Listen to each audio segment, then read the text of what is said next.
Magandang araw mga ka-BTV. Breaking news po. Ngayong araw na to ay kusang sumuko na po ang ating matapang at may paninindigan na senador na si Jinggoy Estrada sa CIDG.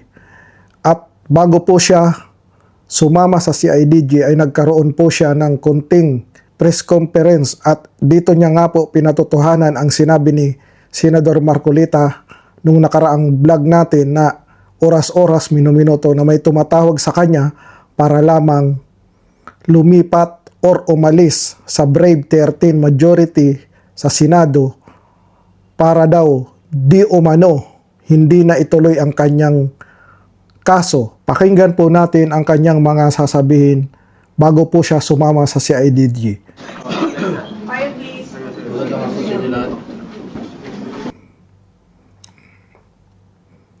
I'm already receipt of the warrant of arrest issued against me by the 5th Division of the Civil Fire.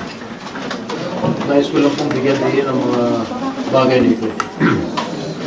I will remain firmly with the majority bloc under the leadership of Senate President Alan Peter Cayetano. Hindi ako matitinag sa anumang pagigipit, pananakot, political maneuvering para talikuran ang aking paninindigan. I will not yield to threats. I will not be intimidated. I will not be pressured into surrendering my independence of judgment.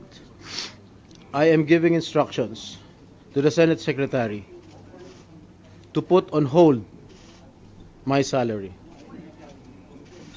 Personal kong pasya ito upang ipakita sa sambayan ng Pilipino na wala akong intensyon makinabang sa pondo ng bayan habang nililinis ko ang aking pangalan. At higit sa lahat, hindi ako papasailalim ng kustodya ng Senado. I will not seek Senate custody. Hindi ko gagamitin ang Senado bilang panangga laban sa mga aligasyon sa akin. Nakahanda akong ipagtanggol ang aking sarili sa hukuman at hindi ako magtatago sa likod ng institusyong ito upang umiwas sa proseso.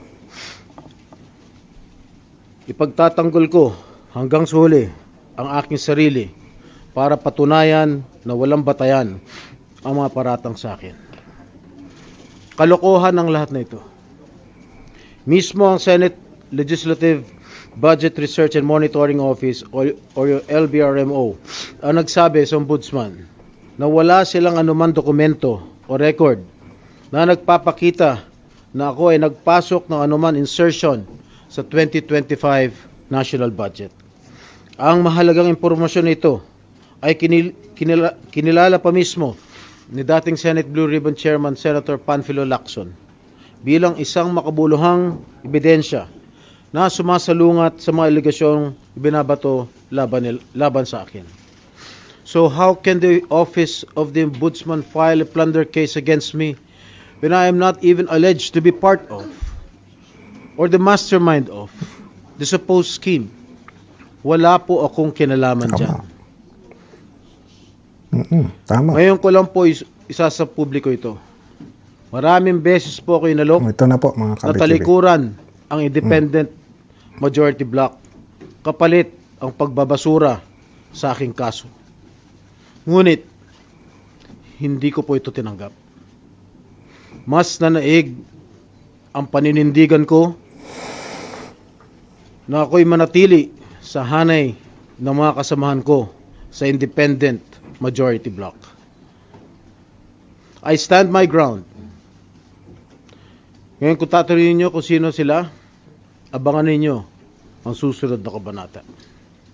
I stand my ground Abangan natin ang because susunod na what is at kabanata. stake here goes far beyond my personal circumstances. What is at stake here is the independence of the Senate. This institution must never become vulnerable to external pressure.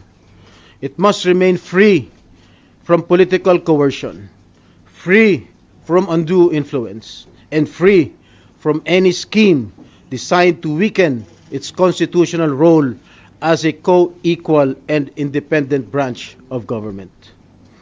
If this is the price I must pay for the decisions I have made and the principles I have chosen to uphold, then I am prepared to face the consequences, however difficult they may be, especially for my family.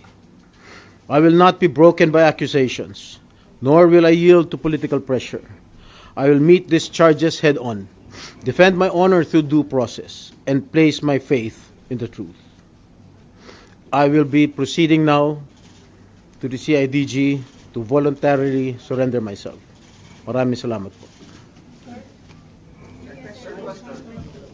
Yun na nga po mga ka-BTB ang kaganapan kanina dyan sa Senado na kung saan ay voluntaryong sumuko si Senador Jinggoy Estrada sa CIDG.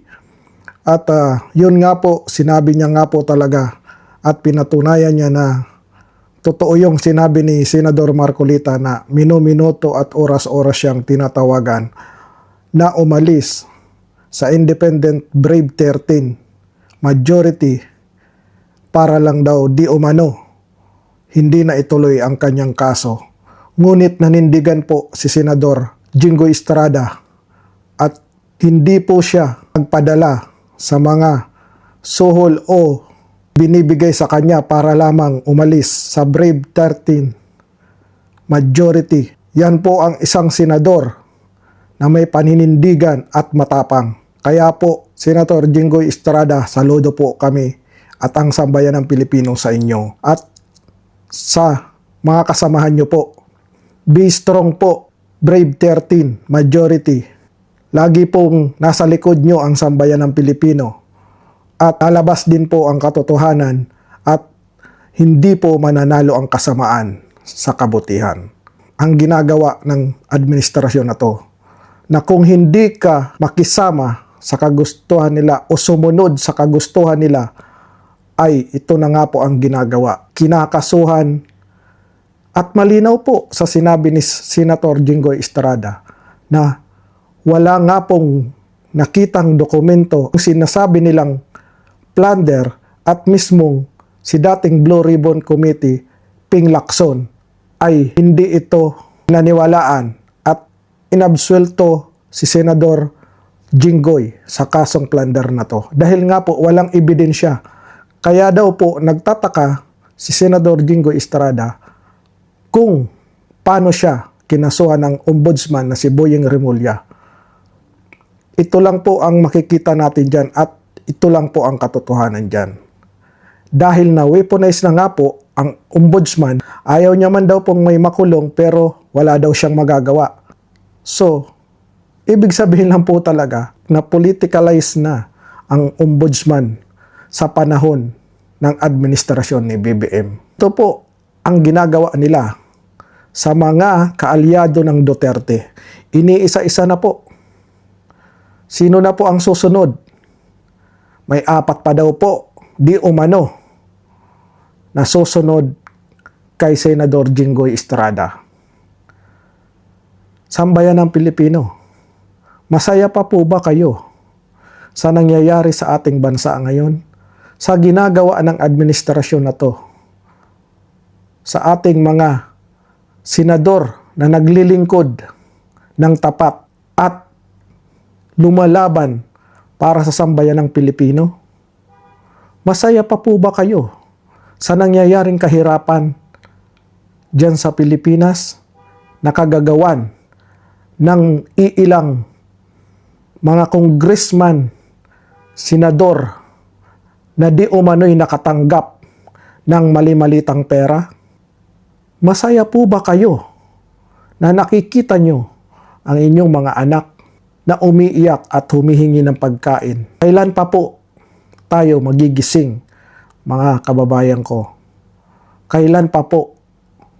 Hahayaan lang po ba natin na nakawan tayo ng mga buayang nasa gobyerno na to? Hahayaan po ba natin na hanggang sa mga anak natin ay maghirap sila? Hahayaan po ba natin na gawin tayong gatasan ng mga buayang politiko na to? Hanggang dito na lang po mga ka-BTV ang ating reaction video. Always remember po, God is good all the time. God bless us all. BTV React is now signing off. Bye-bye.